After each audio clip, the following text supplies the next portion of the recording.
We're good to go. I was just crafting in the messages. I was crafting a really beautiful message to all of our attendees, thanking them for their patience, waiting on us to wait on other people to join us, Vince.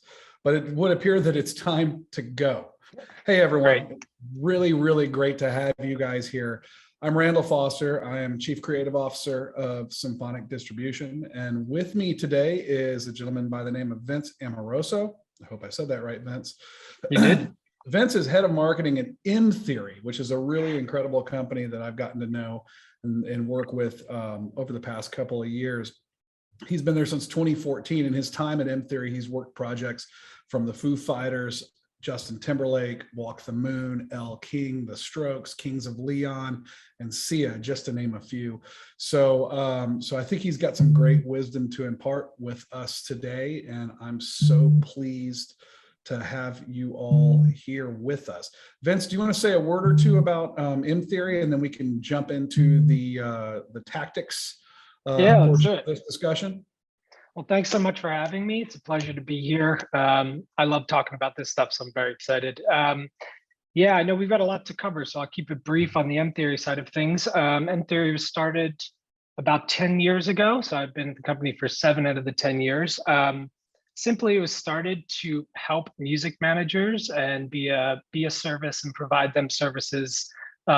Traditionally, over the time in theory, we feel like the role of the managers become infinite as the world has opened up and as increased marketing channels and artist opportunities continue to come to the table. And so, what M Theory does is we say, okay, in a world of infinite resources, what do we think a manager would want to need and staff to be successful? And so over the years, that's changed. But as of right now, our services are everything from helping managers think about DSP marketing and relations, analytics and fan engagement, just core marketing and product management, tour marketing and tour production, and business analysis and financial overviews and so on and so forth. So at the core, we're partnered with great artist managers and help them build their businesses together. And as such, we've also started a small distribution company called M Theory Partnerships. And we have also developed a technology to help producers aggregate and make heads and tails out of royalties and some of the monies that come in via the kind of the production landscape. So that's the quick 2 seconds, Randall. That was a long 2 seconds, but it works for me. I appreciate you going over that. So the title of today's talk is Tactics for Success in 2022. So pleased to have everyone here joining us. I think it's really important to differentiate between strategy and tactic. Strategy would be creating an overall plan for success. Tactics are the steps you can take, and I think it's really important to differentiate, because while everyone is really good at telling everybody how to do their business and providing strategy, having those tactical steps in place is not always as easy. And even though they may seem like things that are really obvious on the outset, it's still, I think this is a great exercise to go through. It's already end of Q1 for 22. Wow. Crazy to think about. So I'm going to apologize for us being 1 quarter late getting these tactics to you guys, but I think Vince and I have put together some items here that are going to be great. So today we're going to cover kind of in order: understanding your business, evaluating your partner network, controlling your narrative, which I think is really important, and I think is something Vince has a lot of experience and will impart to us. Go-to-market strategy, and then last and certainly not least, the building for long-term success side of what we do. And so starting out with understanding your business, I think, and I tell artists this all the time, Vince, that when you start out on any new venture, it's always great to write down your goals. Write down a plan. And so I think the number one thing that people need to pay attention to and really give credence to is that of setting goals. Wouldn't you agree? How would you go about this? 100%. Yeah. I mean, I think I always like to start broad and then get specific. I think that a goal such as, to use some practical examples, I want to play Coachella in 2 years, or I want 100 million streamer on Spotify, or I really want to expand my audience globally, or my fan connections in Latin America. All of those different strategies and goals have a completely different set of plans that would be attached to them, and subsequently a different set of partner networks or financing models or things that kind of come with that. So I always feel like helping teams set that compass point early on, and I know it's tough sometimes, of working as far out in advance as possible allows you to kind of start to build backwards from a marketing perspective and really start to think about things like everything, right? Your creative and your communication strategy and your social media presence and what you're trying to build, and being intentional about that. So I do think that goals, and I'll be a broken record today talking about goals, but I do think they're really important to calibrate the team. Well, and I think making sure that they're realistic goals. It's like that the old saying: goals have to be believable and achievable. If you're just picking up a guitar trying to play Coachella in 9 months, it's probably not an achievable goal. Right. However, looking at growing your social media presence and your fan engagement by 25% might be really, really doable. Do you have thresholds that you look at with regards to goal setting, or with your clients, or is it really on a client by client basis? Yeah, I think it's a client by client basis. I mean, I think the kind of the broad scope of understanding your business and what your strengths and weaknesses are is a great place to start. Some artists will come to the table with a really great social media kind of foundation. They may have one platform over the other that's over indexing, a great email list, or they have a great Instagram following or TikTok following. And I think that starting to kind of think about that from how do we work at scale, and then focusing on the specific areas is super important, right? So I have an artist that comes to the table with a really great Instagram following. We can talk a lot about, okay, well, how are we bringing those people from Instagram into TikTok, or from TikTok into the email list? And then just this idea of like building that kind of core fan and what that journey looks like, I think is how we usually like to start. And so we can get into some of the specific tactics around how we can pull those fans in and kind of create that journey if you want to, Randall. Or I don't know if you wanted to touch on anything else. Yeah, I mean, I think we can go as deep as we want here. We're moving along nicely. Watching. So yeah, let's keep diving deep on that.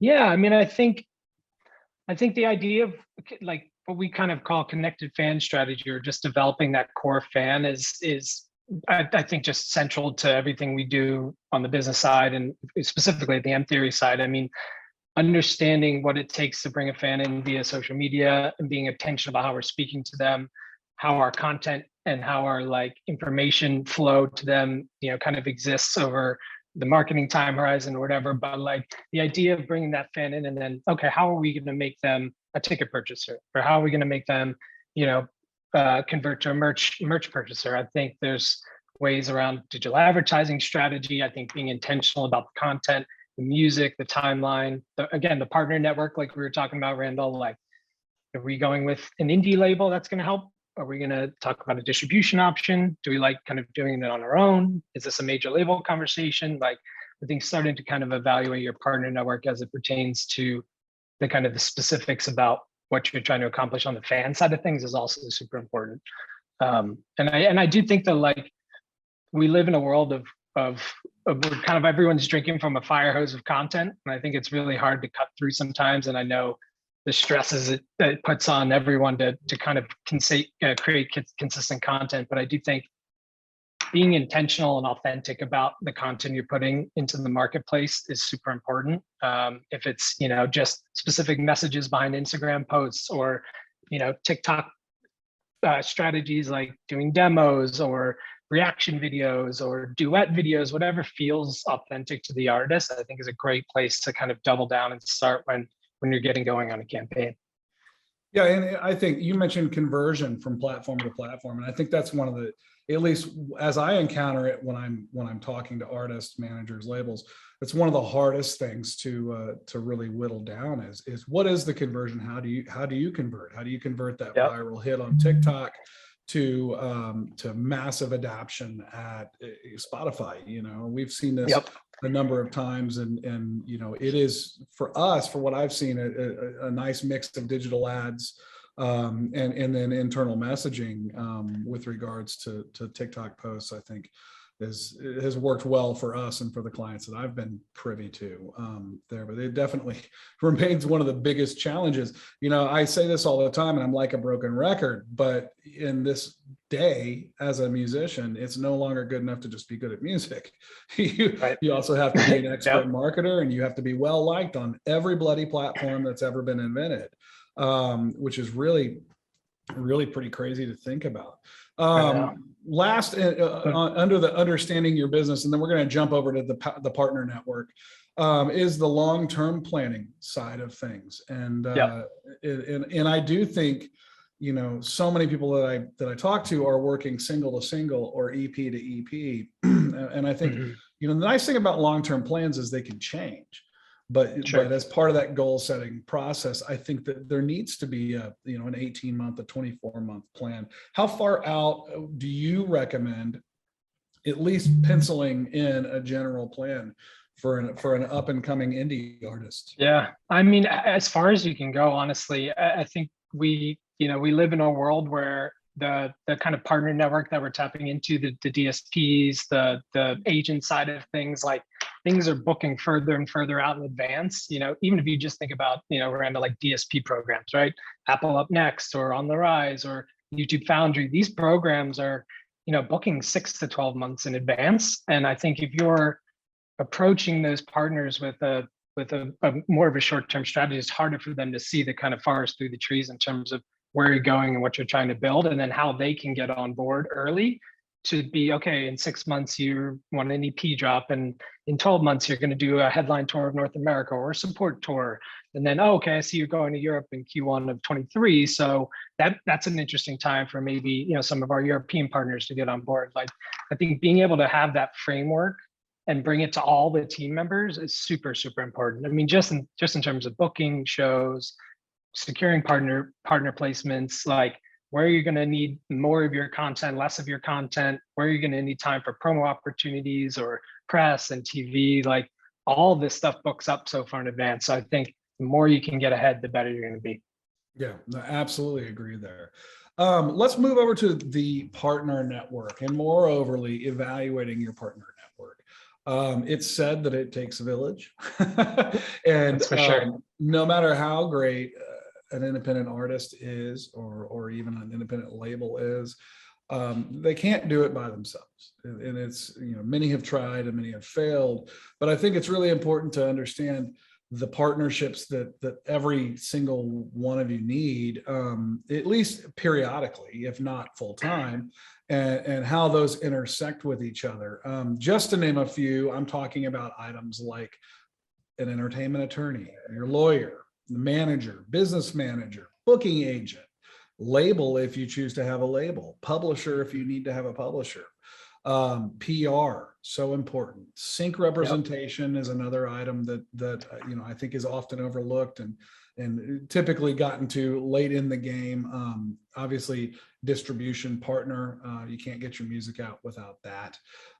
Radio, if radio plays into this, more content. International indies, if you're trying to go international and you have international sub publishers or you have international radio teams helping you.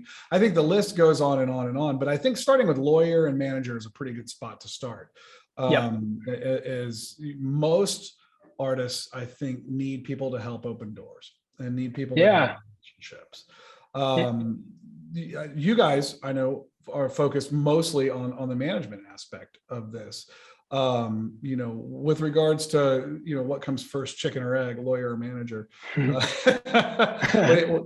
have any commentary there with regards to the list of names that we just threw out? Yeah, I mean, I think the just from a business development perspective, which is another thing I work hard at M-Theory, is finding new great clients in the marketplace. So many of our leads come from business managers and from lawyers. So it's very clear that those are the core kind of fundamental early team members that a lot of artists will bring on board. And I think those are the right ones. You need somebody to manage your money and make sure you're not doing bad deals.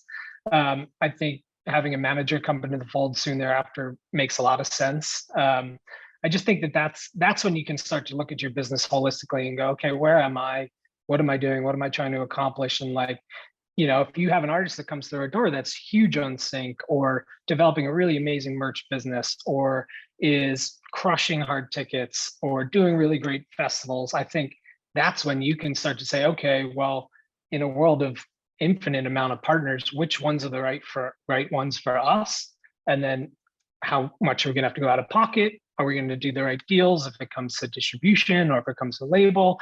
Because now you've got those elemental kind of pieces. You have the money management, you've got the deals, and you've got a manager that's helping you think holistically about your business. So then I think you can start the approach of, okay, well, maybe I'm big in Latin America, so maybe it does make sense to bring on a Latin American, indie marketer, for my next release. Or, you know what, I just need a bunch of money to make great content because I'm, doing really well on TikTok myself. I'm putting up great posts on YouTube, and I feel like I'm getting a groundswell there. So maybe it's, another independent financer that comes into the mix, So I think, and the other thing, I mean, we reevaluate them quarterly, right? Like, are we happy with our publicist? Are we happy with our lawyer? Are we happy with our distribution company? Have we outgrown any of them? Have we developed in certain markets where we need more firepower? I think it's a constant conversation for sure.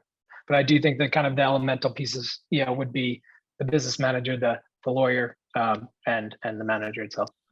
Well, I also think it's really important to note that many of these aren't actual hard expenses out of the artist's pocket. Many of these actually cover a lot of those expenses. When you get a lot of attorneys, I don't want to speak for the entire world of entertainment attorneys, but I know a number of attorneys that if they really believe in a project will work pro bono until the point in which it doesn't make sense to be pro bono anymore.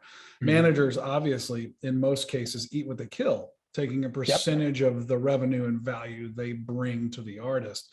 And so when we mention this lengthy list, I realize it can be daunting, but the concept of, do I sign with a label? Well, it depends. Is there a financial upside to you doing that? Sometimes the financial upside is that there's no financial upside, but the label will actually pay for all the radio promo and pay for all of the manufacturing of your product. Other times it comes with a lofty advance. I think all of these team members, while the list is daunting, most of them, a great deal of them are free or very affordable when you get right down to it. And some of them put you into a cash positive stance, like publishing, for instance. If you're making money with your music, real money, the publishing revenue there should be good and should be enticing to a publishing company to want to buy and then want to further work with you to help you craft your songwriting, get you into rooms with producers and writers that are going to make you better. And that comes as a check. That's a full-time job for a number of people here in Nashville, is just sitting around writing songs. And so I think that, while the list can be intimidating, I think that, and while I think most artists need a lot of these items, I do think that don't let the list be daunting, because many of these things, the radio promo is expensive. It's going to cost money. That's why you get a label, or it's why that you've got to be sure of the independent status of your music and its success rate at radio prior to pulling a trigger on, $20,000 to $50,000 for a AAA campaign. Distribution in many cases is eat what you kill, percentage-based items. So all of this really, really great information. Let's talk about the artist narrative and really what that looks like, in the importance of controlling that, even I think more so today than maybe at any other time in history. You can look at the bad and good and every other bit of press around this whole Will Smith thing from Sunday night, and there's narrative there, good, bad, and ugly, that affects his career, that affects people that are around him and their careers, and their reaction to what he did affects that. That is part of controlling the narrative, I think. That's it, in a very big way. But from your perspective, how does an artist begin to really truly own that narrative? I mean, it's a great question. I think that all artists are storytellers in the end of the day, right? And I think that we live in this amazing world of social media and content, where your voice and the kind of intentional message you want to put out into the world is able to be heard on on a global level and in a much less friction way than it might have been traditionally with the, the gatekeepers of the world. So I think that, being able to be very specific about who you are as an artist and what music means to you and what you're trying to accomplish, or if you have something very specific, if it's, the record was written about, a time in your life or mental health or something, being able to now be open and articulate with partners about that gives them a reason to care. I think that's always a big thing, is what am I doing? Why should somebody care? And I always think about that when you're talking to everyone. Always wants more playlists, right? They always want more playlists. And then one more Spotify playlist, and one more Apple playlist. It's just like, why? What are we providing them from the artist and the management perspective that is bringing them in to take them along that journey? That's a really, really good salient point. Why? And I think I ask people this all the time. And when we describe marketing drivers and what needs to be in the marketing drivers, that internally at Symphonic enable my team to pitch and to really champion items at the DSPs. People call me, text me, hey man, I'm not sure what to put in my marketing drivers. And I have to be brutally blunt at times and say, well, look, like if you don't believe in yourself enough to tell us why we should believe in you, how do you expect anyone to jump on this bandwagon? And I think artists don't do a good enough job often explaining the why. And I think the why comes from so many different areas. It comes, from audience size and engagement. It comes from touring. It comes from people you've collaborated with and co-written with. I think that it changes for every artist, but I think really being able to distill that narrative down and to own the why. And really to have a chip on your shoulder about it, and it's okay if the why is, well, I'm just getting started and I think my songs are pretty good. Like, I think that everybody starts at a place, right? Yep. That's not the end game. That's where this whole, trying to work 2 to 3 years out with regards to the narrative, I'm here now, what do I want to be then? Is so important. And I think that, one of the things you had in your notes were the concept of working backwards from those goals. And I think whether it's in the short term, whether you're working backwards from an EP and you're saying, okay, well, the EP is going to come out in October, so I need to have a number of singles and these are how the singles are going to run, or looking at it long term and saying, okay, well, in 3 years, I hope to be living in Los Angeles with a label deal, a publishing deal, and to be an active touring artist. So what are the benchmarks I have to hit to get to that? Yeah, no, I totally agree. And I think,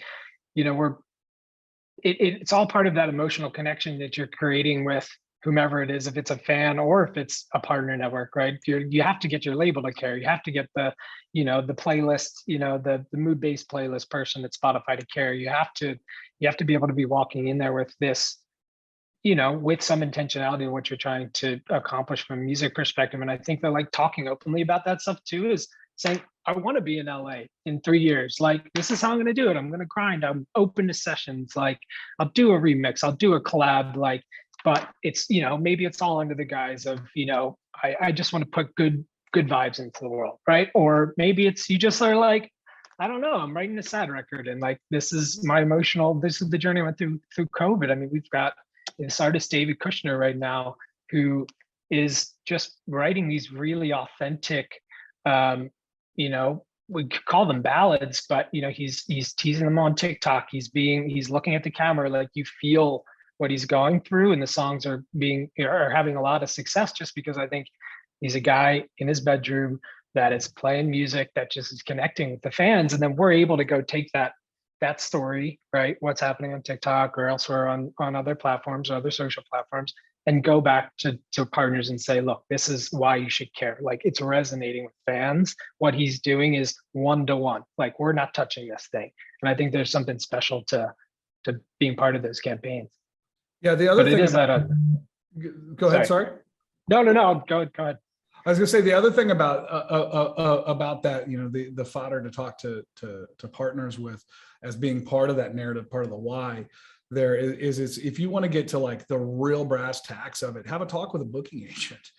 Yeah. I had a band that I sent to a booking agent friend of mine, and recently, and I said, man, I said, these guys are great. They really need an agent, and they, you know, it's a band that's really has a lot of things going on with regards to streaming. And the agent wrote me back, and he's a super nice guy. And it's so uncharacteristic of him, but he wrote me back like in 2 sentences, and it was like, how many seats can they sell, and in what market? Which I think is part of that narrative. And I think it's really, when you get down to like the brass tacks of it all, that's all it is how many seats can they sell. And I hate to insult the artists in the crowd, but the reality is this is the business, and that venue is trying to stay open, and that booking agent is trying to keep booking that venue. And the only way to do that is to be able to sell those seats. That, I think, kind of, you can extrapolate that into every lane, I think, in the artist experience. You know, even if you look at Spotify, you look at the all coveted playlist, you know, the question at the end of the day is, how many people can you bring to the playlist? If they give you the real estate, how many people do you bring with you in exchange for the real estate? And that becomes part of the why. And that's why that fan base and that engagement piece, I think, is so important. Yeah. And just to double click on that, I mean, like, the idea of the core fan is now more powerful than ever, because you don't need, like, we're living in this algorithmic world, right? Where if a Spotify follower, YouTube subscriber, you know, a TikTok follow, these all have reactionary elements to them once you, the artist, have done something. You don't need a label, you don't need, you know, distribution, you don't need a manager necessarily to, you know, have fans come into your ecosystem, click the follow button on Spotify, and then all of a sudden, when you put a record out, you're in Release Radar, you're in Discover Weekly, you're on radio, like that.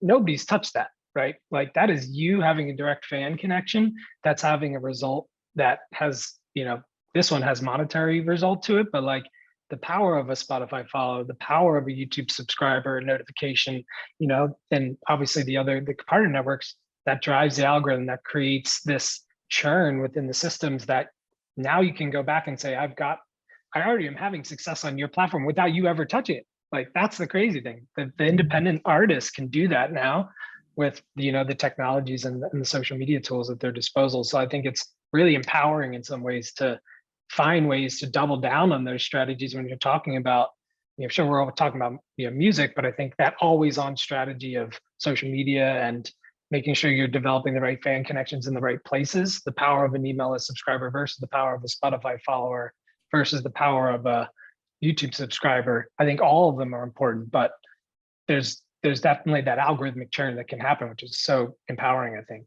Well, I tell people all the time, I've seen so many editors leave the DSPs. And like, I love my editorial friends at the DSPs, but the reality is, if I can ingratiate my client base to the algorithm versus the editorial staff, right, the long-term success there is bona fide. It will happen. And so that's one of the reasons why we always preach those basic blocking and tackling things, like 100% your release cadence and consistent release strategy. You know, I'm old enough to remember, you know, when my favorite band would go lock themselves in a closet for, you know, a year and a half and work on a record, and then would release the record and it would go #1 and everything would be great. We're out of that phase now. I mean, I think there are still some legacy groups that can do that, but the vast majority of the people who I see killing it are killing it because they are consistent. They show up. And I think that really goes quite a long way, especially as you're bringing items to market. Yeah, well, because the algorithm can work against you too, right? And especially when we're talking about social media platforms, you know, the TikTok For You page versus Instagram Reels versus the way, I mean, luckily Instagram just changed, you know, some of their functionality in terms of how the, you know, that initial page, you can now have, you know, favorites versus timeline feed, which they brought back. But, you know, sometimes it would throttle you, right? If you weren't posting enough, or you weren't posting the right cadence, or if you've gone away and you try and come back and promote something super hard, your channels aren't warmed up. You know, I think finding that balance, which I know is the biggest challenge I think we face on the management side all the time, is there's just this infinite amount of content it feels like people need to make. And I know that it's super daunting, but I do think that, like, finding the balance for the right artists of what works for you, but also fitting in that, whatever it is, right? 1 to 2 posts a week, or, you know, 2 to 3 Instagram posts a week. And, you know, making sure that you're using the new technology is super important, because if you turn off the funnel, and you try and turn it back on, sometimes it's just not there. So I think it's important to keep fostering that constantly. Absolutely. So now that we've talked about kind of the background goals and items, most people here are either in the middle of releasing music or looking to release music. Let's talk about go-to-market strategy. Yep. You've broken out some great steps here with regards to this, and I know a lot of this is kind of stepping stones that M Theory employs with the folks you're working with. But number one in the go-to-market strategy list here is you've got to understand the goals for your music and content, as well as your tour. We talked about the planning piece of this and more on the goals piece of this. But Vince, how important is this first step prior to even beginning the release strategy?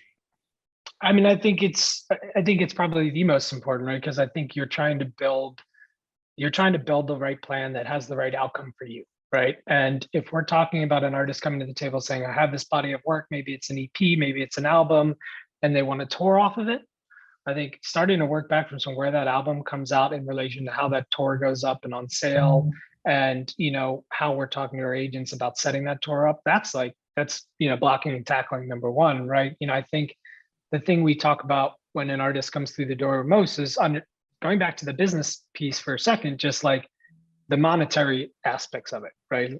I'd say a majority of our artists, 70% of their overall revenue comes from touring.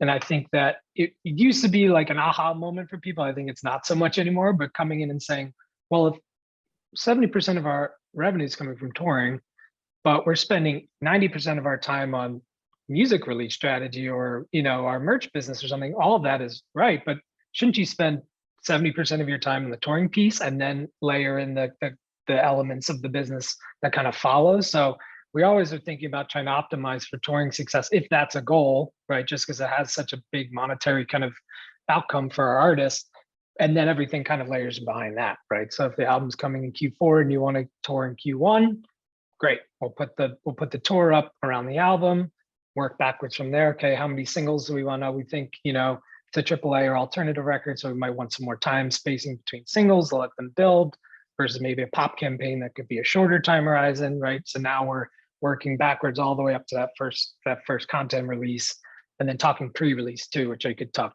for hours about pre-release strategies, getting super aggressive with teasing and pre-saves and so on and so forth. But I don't know if that answered your question, Real. Yeah, I mean, answered it and then some. And so often, right now we're dealing with summer touring season's about to happen, and so right Busy. now, we've all been pining for this, right, for 2 years. So now there's a dead rush. I have so many artists that are trying to get music out, trying to get their new material out so that it can be out to support the tour. I do think I agree with you wholeheartedly about the touring and about the revenue sources side of things. One of the things I like to talk to artists labels about is long-term sustainability. And for me, long-term sustainability for any independent artist is being able to support yourself with your music, period, full stop. Quit your day job, just do your music, make a good living there. It doesn't mean you're driving a Ferrari. That's nice, but it means that your bills are paid and that's how you support yourself. And I think that really is kind of the dream. So understanding the relevance of the merch table and how the audience engagement you're doing on Instagram, on TikTok is going to affect that ultimately, with larger audiences showing up, I think is so important. Number 2 on your list, you have selling the narrative into your partners for long-term success. So that the DSPs, press, radio. It's interesting because if I was to make an order of operations, the selling of the narrative kind of comes mid-release, just because of the nature of the business I'm in, because that's when we're given the narrative to sell. But interesting that you put that in kind of in front of all of that. Are there tactics for selling those narratives outside of utilizing your distribution network to do so that you recommend?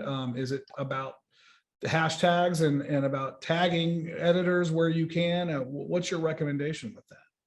No, I think it's a great question. I mean, I guess you could go a couple of different ways. I think we're living in this like exciting time, and I know we're jumping ahead a little bit, but I think we're living this really kind of exciting time in music where there are so many ways to um, get your narrative across independently, like, but also in a community-based setting, right? So I think we'll talk a little bit about NFTs and kind of the decentralization, fractionalized ownership, and all that kind of stuff a little bit later. But like just thinking about Discord, for example, as a channel, just to get a little bit specific, right? Like if you're trying to develop a specific community as an artist, maybe you're an electronic artist that has already kind of played around with crypto, or likes that, understands a bit about the Web3 space. If you're not in Discord talking about yourself and developing that fan community and telling who you are as an artist, like, then again, going back to the authenticity piece, if you're trying to come into those communities and you don't feel authentic, it's just not going to work. I think I've now worked across multiple launches in the kind of Web3 space, some successful and some not successful. The ones that haven't been successful are the ones that didn't feel authentic and didn't feel like they were part of the community. And so I think it's really, really important when we're building what the narrative is for a project to make sure that you're in the places where your fans would consume what you're trying to sell them ultimately, or what you're trying to put into market. So if it's, if it is that Discord community, or if it is, you're putting up great covers and in TikTok and YouTube's your platform, I think there's a lot of different ways that you can build that narrative independently and then bring other people on to amplify it. Yeah, and we will jump into NFTs, Discord, and other acronyms later. I think it's also important to understand that your audience is where your audience is, and 100%. if your audience is in Instagram, then that's where you need to be. There are emerging technologies, and not so emerging anymore, but TikTok a couple of years ago was very emerging, and it's now become such an intense piece of the marketing mix for most people that it's hard to ignore. But I do think, like, if people in the audience are sitting there thinking, oh my God, Discord, I haven't spent time on Discord at all, I've got to go figure that out. Well, maybe. It depends on where your audience is. You've got to meet them where they are. And one way to get that kind of full circle is to really dive into the data and the analytics around your audience. I live and breathe data, and I'm a music guy. I never in a million years wanted to be a data scientist, but for some reason now, looking at conversion ratios and things like that are part of my daily routine and have become more and more important. And what I really have enjoyed is being able to look at the data and see that the activities that the artist is doing are benefiting the data. You get a direct report card in the data, and there's lots of different places to get your data. I'm shameless plug. I use Chartmetric. I love Chartmetric. Same here. Yep. And I think it's incredible. And I know they have a free version that gives some limited data. But just to be able to look at things like, okay, I released my single on this day and my monthly listeners grew, and they grew for 4 or 5 weeks, and then they plateaued, and then they quickly fell. Okay, well, on your next single that you release, you can time that cadence. If you're not trying to play the radio game, you can time that cadence really, really beautifully to make sure that next single picks that audience back up prior to the decline there. And that's just one little piece of the data. But I think for figuring out where your audience is, whether you're looking at tour routing or what, I mean, you can get complete insights on your top American cities. And if you see your top American cities and they're not in your tour routing, you need to ask yourself why, I think. Yep. Because that's where your crowd is. That's where the fan base is going to be. And I think that data affects all the decisions we make with regards to other platforms that we're doubling down on, or that we're choosing to not double down on. Do you guys use that data, in your decision-making process to say, you know what, let's not spend all that time on TikTok. You're a legacy artist and your crowd's just not going to be there. Instead, we're going to focus on this or that.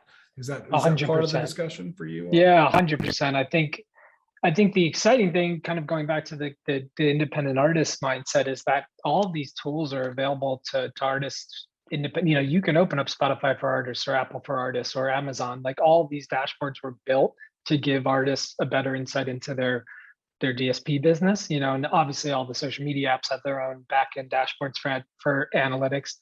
I think the tough thing is when a lot of different sources of where you're getting a lot of different sources of data information with no context, right? And I think this is where, like, having some folks like our teams or social media, but maybe it's a friend that knows about social media, but like understanding what to do with the data, I think, is a big piece that sometimes gets overlooked. I don't know if you agree, but like, okay, cool. Well, what is a good save rate on Spotify, right? Like, what does that mean, and how do I use that to my advantage, right? What's a good skip rate on today's or on Pop Rising? What's a bad one, right?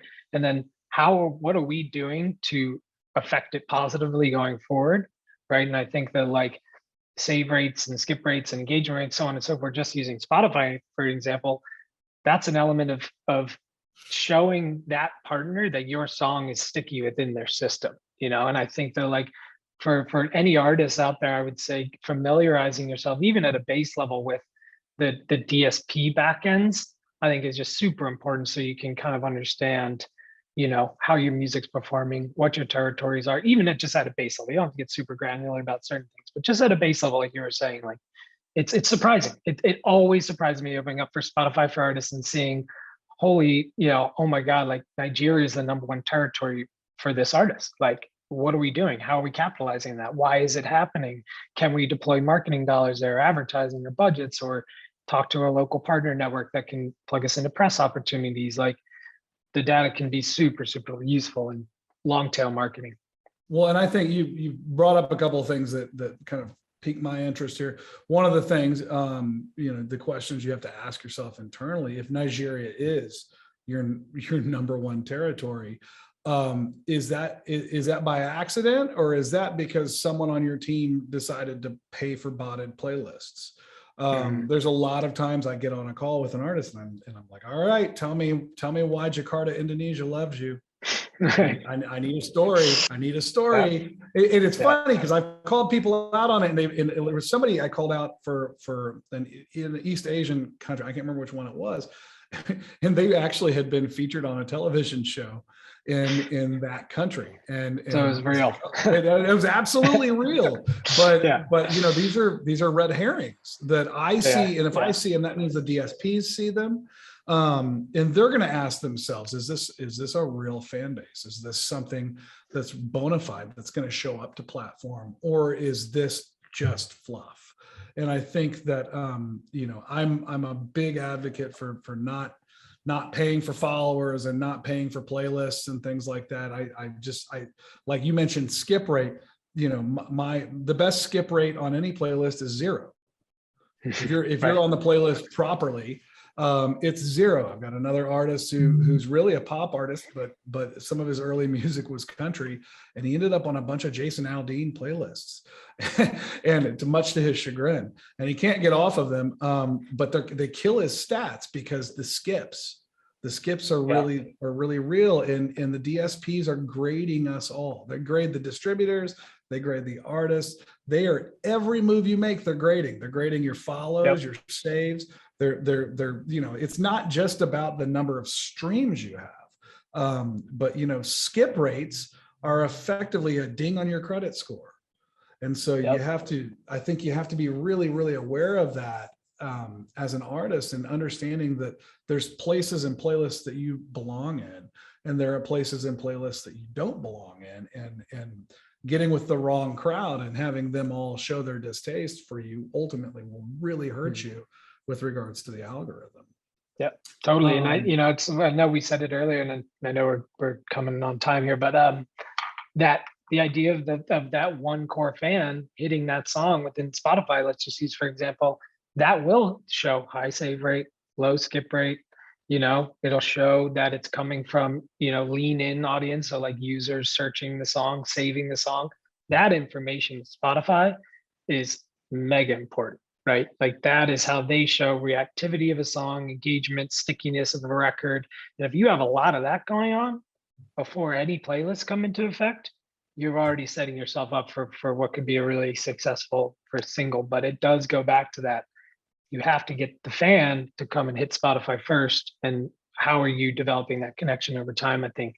But it does have those really important ramifications in the building.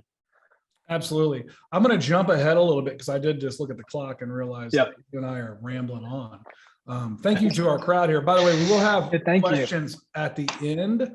So feel free to hit the comments with questions, and Carla will tee those up for us here to answer your direct questions at the end. As you're talking about those audiences, I think you really emphasize the direct fan connection, and looking into things like, email campaigns, which a lot of people overlook in 2022. But the reality is, if someone has chosen to give you their email address, that is incredibly valuable.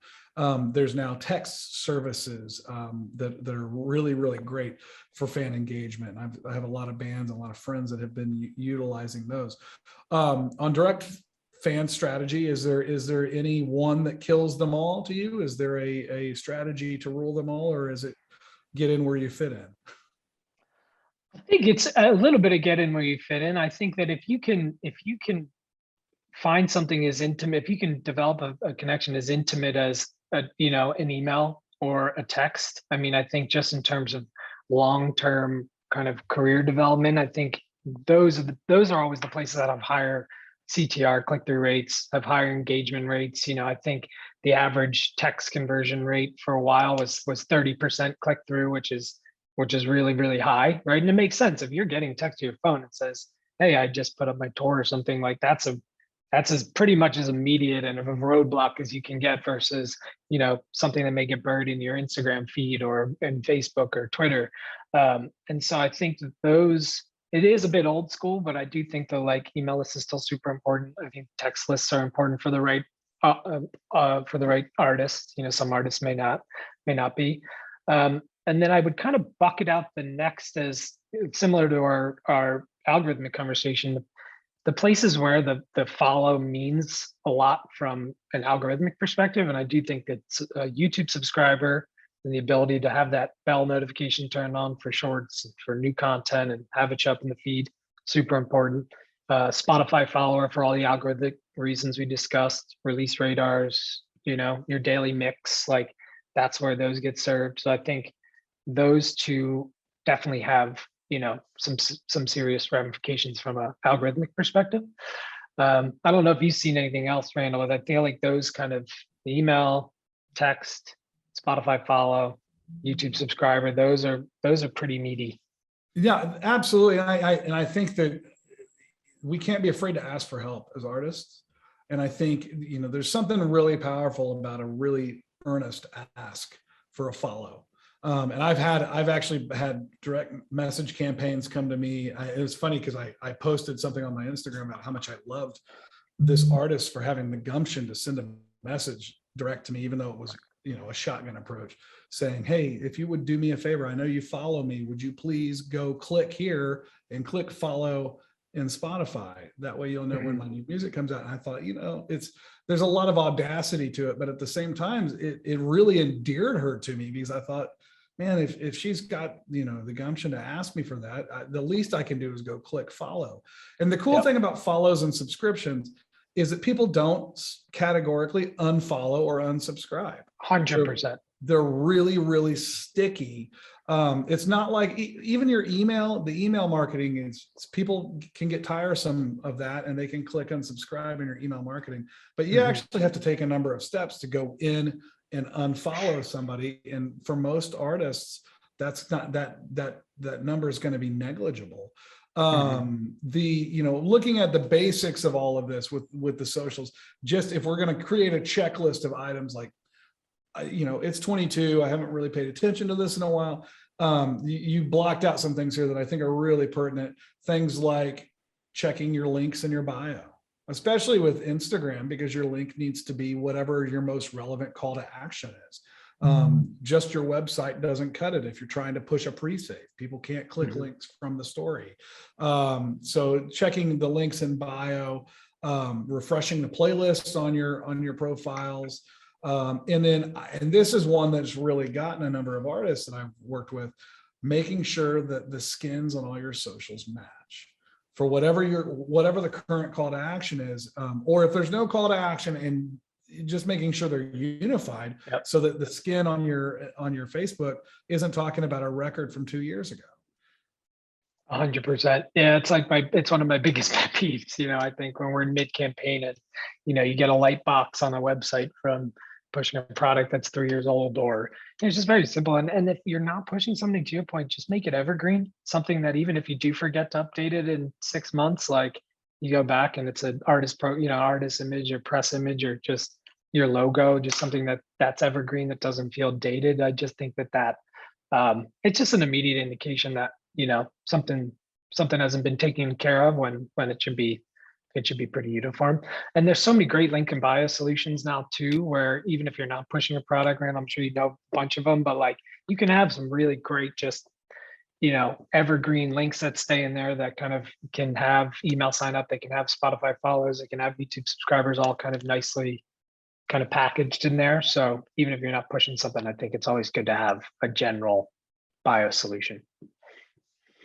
Absolutely. So I'm going to jump ahead to new technologies here, because we can't, it's 2022 and you can't actually have a live stream discussion about music without saying NFT or metaverse. And so I do think that this is something we all need to be aware of. I'm going to come out and just say it bluntly, NFTs aren't for everyone, and it's not a volume game. And so I think, there are a lot of artists that don't have great fan engagement numbers that have asked me about NFTs. And my recommendation is don't focus on the NFT, focus on your audience and grow the audience first. But I have heard some really cool approaches to NFTs from some partners I've talked to. And we'll start there, and then we'll work our way through Web3, and then we'll jump into Q&A here shortly after the Web3 and relevant social media networks we need to know. What is your take on it? Well, let me back up. I'm going to assume there may be people in the audience who don't really know what NFTs are. Vince, would you like to give us a 30-second primer on what this is? Sure. I'm not by any means an expert, but I've definitely done my fair share of trying to educate myself.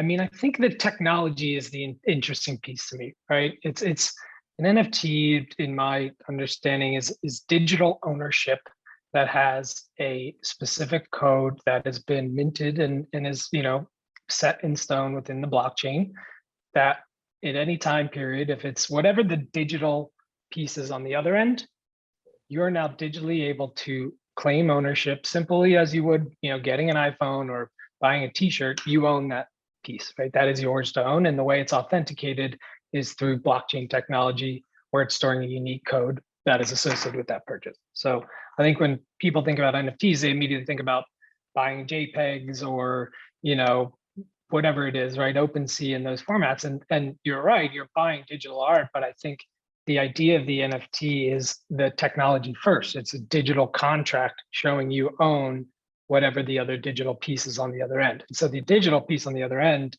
is where it can get kind of fun, where, I think the simplest and the things that get the most press are the high value digital art pieces, right? The Bored Apes of the world or Beeples of the world that are they've been creating digital art forever, right? Beeple did Skrillex covers back in the day for us. And now I think the exciting thing for digital artists is now there's a way to purchase them and own them, right? That it's through that digital contract. So if I buy a digital piece of Beeple print, it's minted on the blockchain and it's now mine. If anybody scans it, if anybody wants to look it up, they'll see my name next to the code on the blockchain. So I think it's created a lot of great opportunities for visual art and digital art.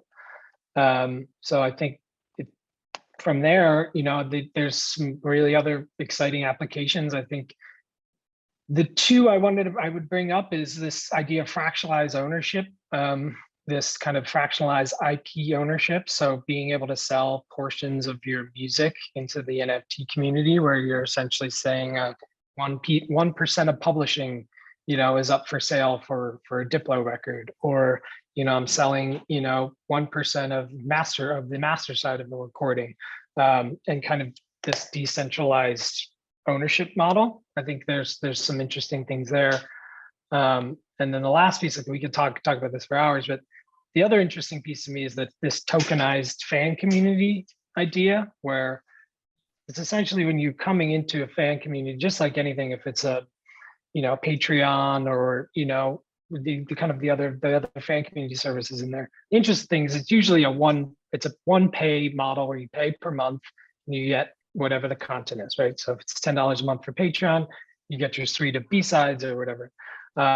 The tokenized fan club model is an interesting one because the more you create meaning and create value to the fan community itself, the more the token then scales in terms of price point, right? So if you buy in at $5 for Kings of Leon's tokenized fan community, and that fan community becomes so exciting and so powerful, and only 20,000 were sold at $5. Well, guess what? Now the resale value of your fan community ownership, that token on market could be 100, 200, 1,000, right? But so this idea of tokenized fan community is another really interesting place. I think the fractionalized ownership piece, the digital art piece, and the tokenized fan community piece are definitely places that I've gotten a lot of inbound from, but by no means is scratching the surface of the kind of infancy of the space.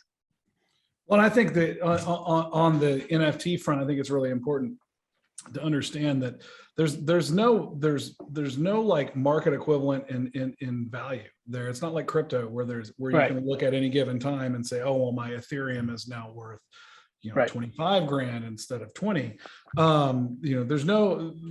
It's really so dependent on the open marketplace, that I think it's really important to understand that, like, as an investment strategy, you've got to be really on top of it, and your fan would have to be really on top of it. And I think the other side of this, as a musician, that's really cool for me, is the smart contract piece, where if the aftermarket happens for the NFT, if that Kings of Leon NFT trades at 10 times value that you paid for it, theoretically, assuming they built it into the smart contract, every time it changes hands, money would flow back to the band, that is the most powerful, coolest part about this, because Very cool. Basically forever, every time an exchange happens, there's going to be a tax that gets sent to the band. And I think that that's where the true value is. I'll glance over really quick my thoughts on NFTs, and then we'll jump through the socials, and then we've got to go to questions because we are running late, because that's what I do best. The other thing I want to say about NFTs is the examples we've seen globally since they were first launched have all been macro examples. We've largely heard about the multi-million-dollar Silicon Valley NFTs that have been sold. We've heard about the multi-$100,000 NFTs that have been sold. Mark my words, I think NFTs are going to be democratized, and I think that they're going to be much more accessible to John Q. Public in the future, especially with regards to artist-fan relationship. Most artists don't have super fans with extra hundreds of thousands of dollars to spend for a custom piece of artwork. However, you might have 500 super fans that would drop $150 for an NFT with custom artwork that they own, that has attached to the smart contract other perks and benefits. And so I would urge everyone to look more directly at the fan and at the size of their fan base, and at what their fan base and the market will allow. If you're going to approach NFTs, then to mint an NFT, throw it out there, and hope for the very best in the hundreds of thousands of dollars range, because I feel like that's a dream, and for some people it will happen, but by and large, unless you've got fan base that's got that kind of expendable capital, it's going to be a difficult road to hoe. Yeah. And it ties into the next piece too. And I know we mentioned it earlier, but like it is so community driven, so community driven. You know, if you're an outsider trying to get into the NFT space, they can, you know, they can sniff you out of not being authentic or not being on the Twitter threads or not being in the Discord channels that you should be. Like you have to be very active. From what I've seen, you have to be very active in that community and, you know, show that, you know, you're trying to drive things forward because of that kind of democratization piece. Like the whole community rises together. I feel like they see that. And so if you're not in those places, I think it becomes challenging. Yeah, agree. So let's talk about, it's 2022. These are the social networks you better be on. If you're not on them, you're missing the boat. We have talked a lot about Discord, which is one that is fairly new to me. I've been on there only to talk about NFTs, as it turns out. I would say if you're approaching NFTs, Discord is probably going to be your most important surface across the board for those discussions. But in no uncertain order, this is my loose order. I'm going to throw it out there. And then Vince, I want you to either agree with me or completely explain why I'm stupid and that your order is better than mine. Go for it. But from my perspective, in this order, you cannot ignore these surfaces. TikTok would be number one, I think, for emerging artists. I think for artists breaking, no surface has done a better job of breaking new talent and breaking new songs recently than TikTok. Instagram would be number two. Get your Instagram in line, folks. It's important, I think, for music discovery. It's still incredibly important. YouTube comes in at a close number three. For me, I think this is the surface most artists ignore. I think a lot of people look at YouTube and they go, well, that's 20-year-old technology. Why would I spend time there? You know, the reality is YouTube is the number one music consumption platform in the world. And it is the number two search engine in the world. Do the math on that. That means people use that more for search than they use Yahoo.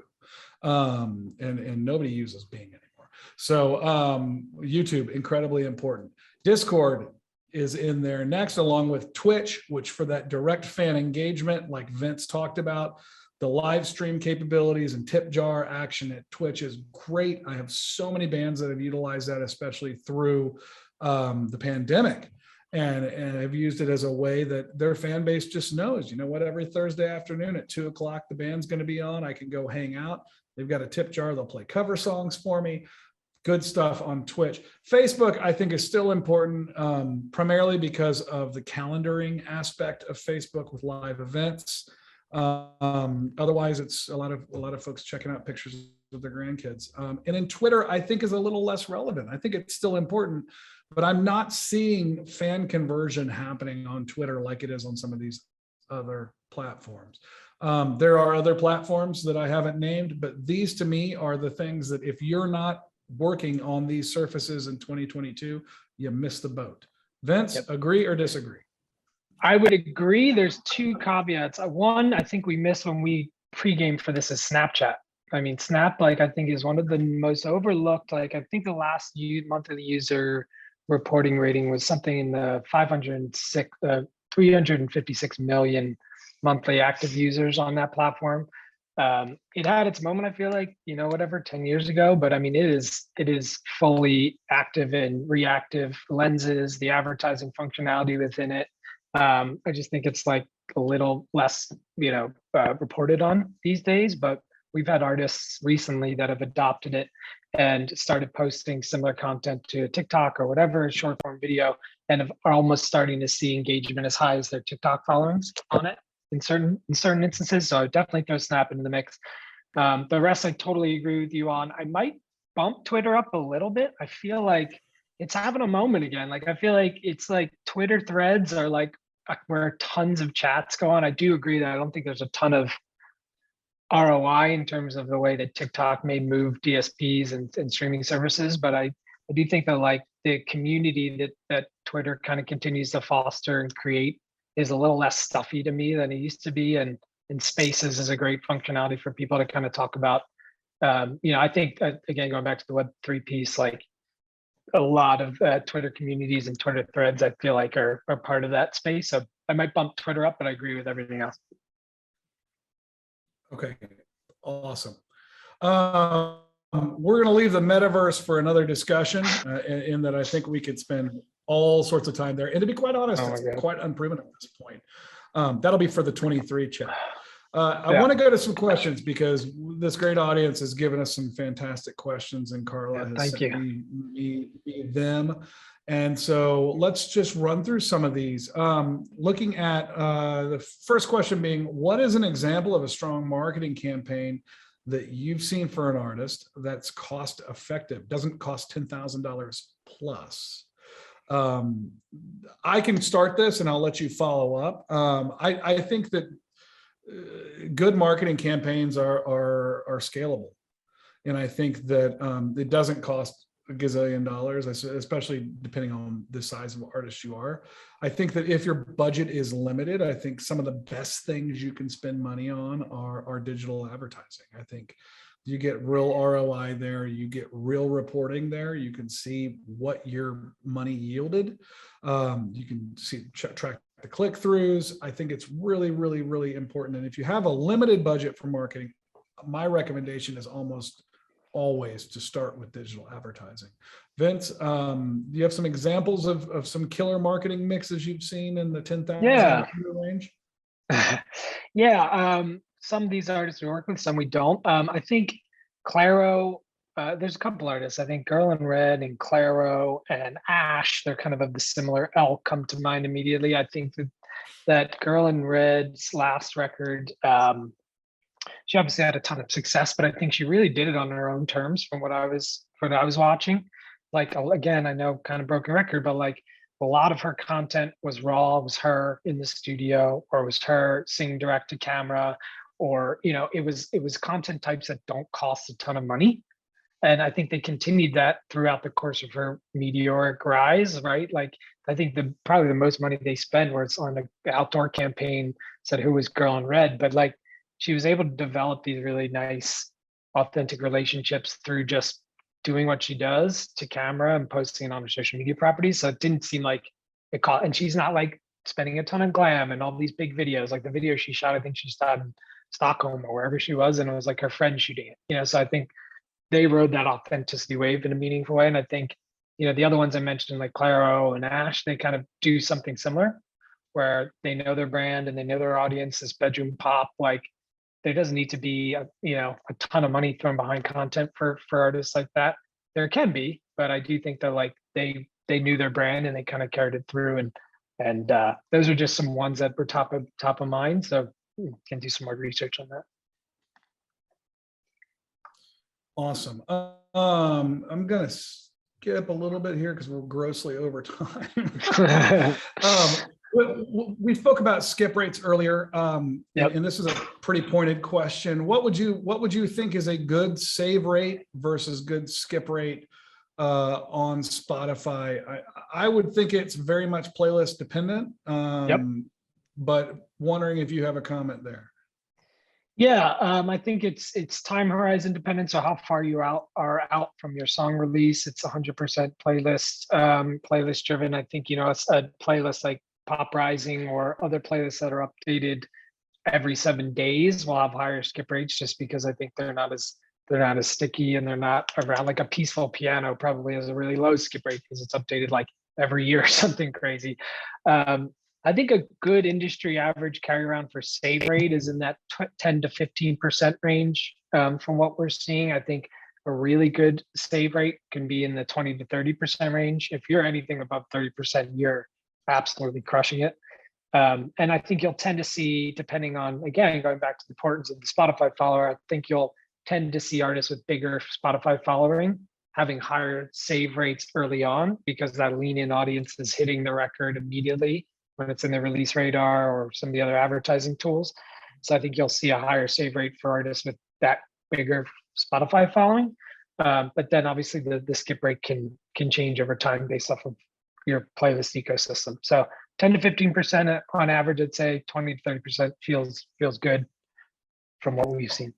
Awesome. And while we're talking about these kind of analytics and metrics, there's another question about what music data metrics do you pay attention to? I can say for myself, what I'm looking at when I'm evaluating a band and their overall musical health is going to be monthly listeners. It's going to be the conversion rate between listeners to follows. And it's important, I think, for bands to understand, for musicians to understand, that the more people listening to you, the higher your followers have to go to maintain the conversion, the delta there on conversion at the same perspective. So you end up kind of working against yourself with higher monthly listeners, but it's a good problem to have.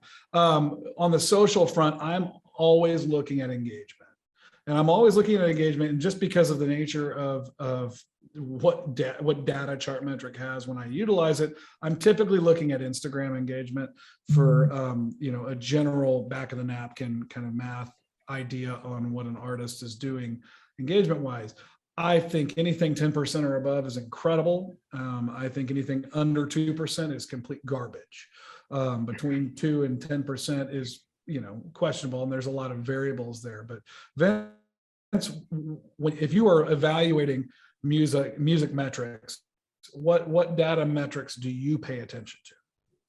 I think all the same ones that you just described. I'll also layer in, the one thing I'll look at on monthly listeners is sometimes you have artists that have really high monthly listeners that may be driven by one song. And so I want to make sure that, like, if that's the case, trying to quantify the rest of the catalog, I think is super important. Or just, does the fan does the artist have fans that will listen to a full body of work, or is it really primarily driven from one big song that might have been a hit somewhere else? That's one caveat on monthly listeners, but definitely look at that. Engagement 100% on Instagram.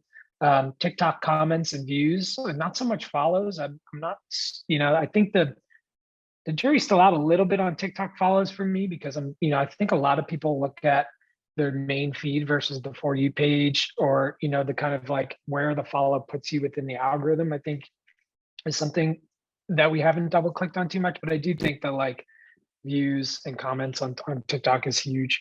I'll also look at YouTube as well. I think a healthy YouTube channel it's just, there's so many tools within YouTube to just like set yourself up for success. You can comment on things, you can create playlists, you can, you can optimize your tags, so your tagging cards, you can add end cards to your videos, you can, customize the descriptions. Like, there's so many artist friendly tools within YouTube that I think having a healthy YouTube channel is super important. So I'll look at that too.